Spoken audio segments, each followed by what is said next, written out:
میرے مسلمان بھائیوں، چھوٹی چھوٹی چیز میں نماز کو ہرگز قضا نہیں ہونے دینا۔ اللہ کے نبی صلی اللہ علیہ وسلم کیا پیغام دیا ہے، اللہ اکبر۔ اس لیے نوجوانوں اور مسلمان بھائیوں، اپنے گھروں میں اور اپنے بچوں میں، اپنے بیٹوں میں اس کا جائزہ لو۔ اللہ کے نبی صلی اللہ علیہ وسلم نے کیا کہا؟ مروا اولادکم بالصلاۃ، مروا اولادکم بالصلاۃ وہم ابناء 7 سنین۔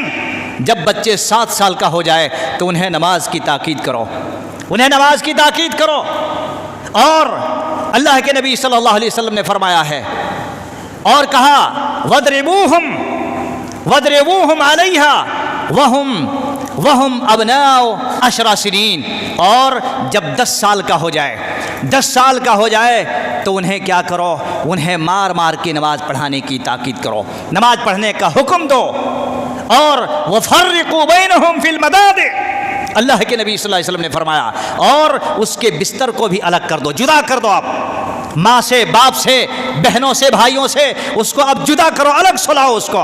میرے بھائیوں، مسلمان ساتھیوں، اس سے یہ پتہ چلتا ہے کہ بچوں کی تاکید چھوٹپنے ہی سے نماز کی کرنی چاہیے۔ اور اگر 10 سال ہو جائے اور نماز نہ پڑھے تو اللہ کے نبی صلی اللہ علیہ وسلم نے اس کو مارنے کے لیے کہا۔ 10 سال ہو جائے اور نماز نہ پڑھے تو اس کو مارنے کا حکم دیا ہے کہ مارو اس کو۔ لیکن اگر 10 سال نہیں 50 سال کا ہو جائے اور نماز نہ پڑھے تو اس کو کون مارے گا؟ کون مارے گا اس کو؟ کتنے سارے ایسے 40 سال والے ہیں، 50 سال والے ہیں، کتنے سارے ایسے 35 سال والے ہیں، کتنے 55 سال والے ہیں، مرنے کے قریب ہو گئے ہیں بیچارے، انہیں نماز کی فکر نہیں، انہیں نماز کی فکر نہیں۔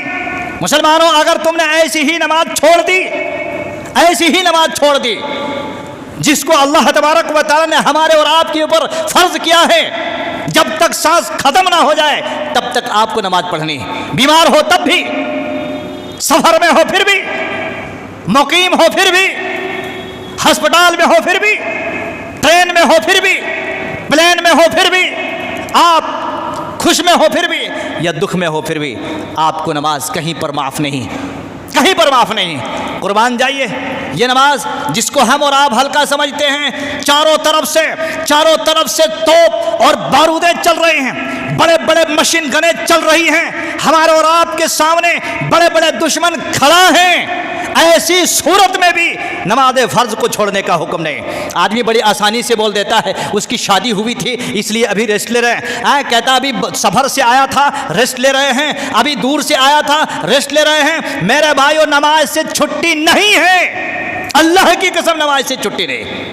کسی امام کو دیکھیں آپ، کسی مؤذن کو دیکھیں آپ، کسی نیک آدمی کو دیکھیں سفر کر کے آنے کے بعد 3 دن تک گھر میں سو جائے۔ ہمارے دوستوں کو ایسی بھی حالت ہے۔ مسلمانوں، غیرت کے مارے ڈوب جانا چاہیے۔ اس سے بڑی بے شرمی اور اس سے بڑی بےہودگی کی بات کیا ہو سکتی ہے؟ جو انسان نماز تو پڑھے لیکن نماز کی روح کو نہ سمجھے، نماز کی افادیت کو نہ سمجھے، نماز کی اہمیت کو نہ سمجھے، اس سے بڑی بے حرمتی اور کیا ہو سکتی ہے ہماری قسمت میں، ہماری زندگی میں؟